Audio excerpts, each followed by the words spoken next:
Kahoy mamungag maayong bunga. Ang tagsa-tagsa kakahoy mailas sa iyang bunga. Dili ka makapupo og igos gikan sa sampinit, ni ubas gikan sa kadyapa. Ang maayong tao magsultid maayo gikan sa maayong mga butang na naa sa iyang kasing-kasing. Apan ang taong dautan magbuhat og dautan gikan sa maghilad ng mga butang sa iyang kasing-kasing. Mga igsugodan ni Kristo, by means of this double comparison, aning duha ka pakigtanggi of the tree giving good or bad fruit, of the man speaking from the depths of his heart, sa kahoy nga muhatag og maayo o daotang bunga, sa tawo nga magsuki gikan diha sa iyang kasing-kasing, unsa may gitudlo nato ni Jesus. Jesus teaches us that sanctity cannot be feigned or substituted for by anything else. Ang nagsuon, ang pagkasantos cannot, the sanctity cannot be feigned. Unsa may ipasabot, cannot be pretended, cannot be simulated. Di ang pagkasantos dili ni usa ka pagpakita lamang tao, and it cannot be substituted for by anything else. A man simply gives what is in him. Kung unsa ang naan nato, mao po na atong ikahatag. Mabitag ingon, out of the abundance of the heart, the mouth speaks. So ang pagkabalaan, ang pagkataong, ang pagkamatarong sa usa ka tawo, unsa makita ka na sa iyang binuhatan. And it cannot be pretended. Di kini usa ka mapapakitang tao lamang. Di kini mapulihan nato. It cannot be substituted for by anything else. Mauna nga, Saint B, no iyang gipasabot kita niini, nag-iingon siya, the treasure of a soul is the same as the root of the tree. Ang usa kung nasa itong kasing-kasing, mo po kung sama sa usaman sa gamot sa kahoy. If a person's soul, unsa man, kung ang tao, if a person's soul has a treasure of charity and patience, then he produces beautiful fruits. Kung ang atong kasing-kasing naa sa gugma, naa sa pagpasensya, ang atong ihatag na bunga, maayong mga bunga. He loves his neighbor and possesses other qualities that Jesus recommends. O kini unta magpakita pag-uban ng mga hiyas ng gitudlo ka nato sa atong Ginoo. He loves those who hate him. Does good, he loves his enemies. Does good to those who hate him. Bless those who curse him, and pray for those who slanders him.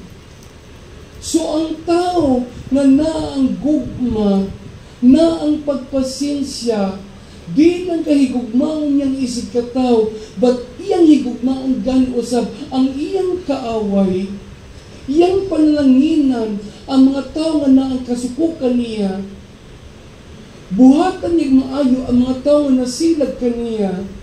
At the same time, na ang pag-ampo sa mga tao nga nagbutang-butang kaniya o nagsakit kaniya. And the author says, a person who has a source of evil in his heart, in his soul, does exactly what is the opposite. Kung ang atong kasing-kasing dani na ang kadautan, unsa may atong ipakita. He hates his friends, speaks badly to those who love him, and does all other things that Jesus condemned. Mauna, nga kung ang katong kasing-kasing dautan, ang atong buhaton no, nga usab dautan, ang mga tao na higugma kanato, atong sultian og mansay, speaks badly to those who love him. He hates his friends. Unsa to yung mga kaamigo o mga kauban, unsa man naaniya ang kasilag. And does all other things that Jesus condemned. And you know, it is a point of reflection sa kong kasing-kasing karon. What is my heart? What is the type of tree? Is it a good tree or a bad tree? A good soul or a bad soul? You know, na magita dinhi. And what we have to reflect? The heart of Padre Pio. And the heart of Padre Pio is inconformed to the heart of the Blessed Mother, whom he loves so much. And our Blessed Mother's heart was filled with graces by the Holy Spirit. Ang kasing-kasing sa itong mahal nga inahan, na puno ka na sa grasya pinaagi sa Espiritu Santo. Except for Christ, no life ever gave or will give forth such sweet fruits as the life of Our Lady has done. Walay kinabuhi except kang Jesus na naghatag o bunga o mga matangis na bunga sama sa atong mahal nga Birhen Maria. All graces comes to us and keep coming to us through her. Gani, no? Tanang grasya o mga umaabot na grasya muagig na sa mahal nga Birhen. Saint Bernard says, it is the will of God that we should not receive anything which should not pass first through the hands of the Blessed Virgin Mary.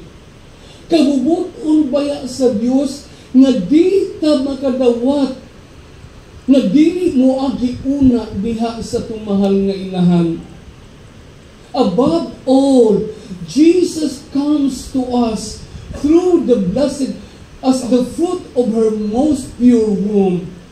Si Jesus nianhi kanato pinaagi bunga sa iyang putli nga sabakan.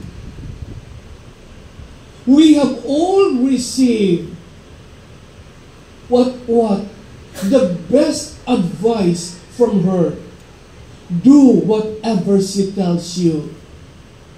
Unsa kung nadawat gatambag sa itong mga inahan, buhata unsa ang iyang gisulti. Do whatever he tells you. From her lips, pour forth the greatest, the most pleasing, the most tender praises of God. Diha siyang baba, unsa may naditop migawas sa mga pulong. The greatest, the most pleasing, most tender praises of God. My soul proclaims the greatness of the Lord, the Magnificat. We receive the best advice, and it is the advice that she repeats silently in the intimacy of our heart.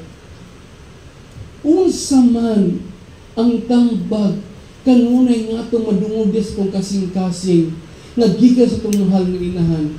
Do whatever she tells you. Mauna, mga igsuon, kinidasig paya nato if we want to live a more meaningful life. Then what is the best thing for us? No other than drawing closer to Our Lady. I would like to repeat what I have said many times. What Pope Paul VI says, we cannot be Christians without being Marian.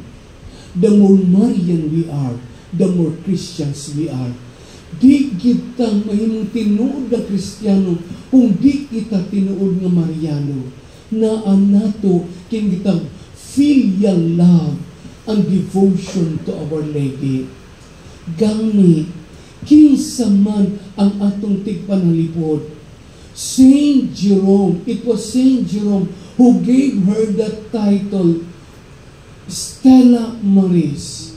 What is Stella Maris? Star of the sea. Because it is she who guides us to a safe heaven in the midst of all the storms of life. Siya gitawag Stella Maris or Star of the Sea, kay siya baya ang mugiyan nato to a safe heaven, to a safe refuge, to a safe anchorage in the midst of all the storms of life. Kinsa man ang mutapang kanato, kinsa man ang mugiya kanato, na maabot kita sa pantalan sa atong kaluwasan. Siya sa mga bagyo sa atong kinabuhi. Kay gani na may panahon, it is possible that by paying too much attention on the obstacles on our way, we may yield to discouragement and weariness. Kay na ang mga ikipanong sa atong kinabuhi nga, sa diha nga makita nato ang atong mga kalisdanan, sa diha nga ito makita ang atong mga kalisod, mga panginahanglan, we may yield to this counsel, mawat ang kitag paglaong na ang kabukat sa itong kinabuhi. Then it is the time to turn to Our Lady, invoking her name to help us. Kaya maubya na ang panahon unta ng budol kita kaniya, ngusampit kita kaniya, ug mangayo kitag tabang. Mabitaw, ningo si Saint Bernard, in danger, in afflictions, in doubts, think of Mary, call on Mary.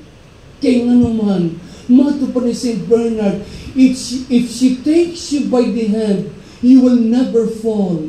If she protects you, you will have no fear. You have no cause to fear. If she guides you, you will not grow weary, and if she aids you, you will reach safely to the port. Kaya kung siya magiya ka nato, di gyud ta masaad. Kung siya magprotektar ka nato, na kita magiyan sa itong kinabuhi, o maabot sa itong padulungan kung naasa ka nato. Mabitaw si St. Bernard nag-ingon, you will never go wrong if you follow her. You will never lose heart if you pray to her. You will never be lost if you think of her. Kung kita magsunod sa itong inahan, di kita masahag, di kita mawad at paglaon kung naang mahal nga Birhen Maria. Ang di kita bawa kung kita magsampit kaniya. So today, kinitawag ka na to, if we want to produce good fruit in our lives, then let us develop a filial love to Our Lady. One day, Saint Maximilian said, if you want to live and die happily, then develop a filial love to Our Lady. Kung gusto kitang mabuhi o mamatay na malipayon, naan nato ang pagpuyo o kinabuhi suod o doon sa itong mahal nga inahan. Padre Pio says, love the Immaculate, love the Immaculate, love the Immaculate, and she will make you happy. And he goes on to say, pray the rosary. May the names of Jesus and Mary be praised, now and forever. Amen. Amen. Manito kitang tanan.